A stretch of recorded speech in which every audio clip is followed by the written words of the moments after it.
Личные переживания и глубокие отношения родителей и детей.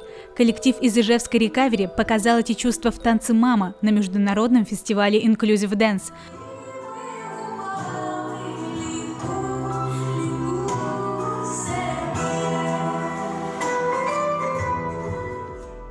Этот номер принес ребятам долгожданную победу. Летом мы поучаствовали в онлайн-соревнованиях и заняли там первое место. Все участники, кто заняли первое место, были отобраны, номинированы на гала-концерт, и лучший коллектив получил гран-при. И это не единственная победа. Коллектив занял призовые места в парной импровизации и командном соревновании.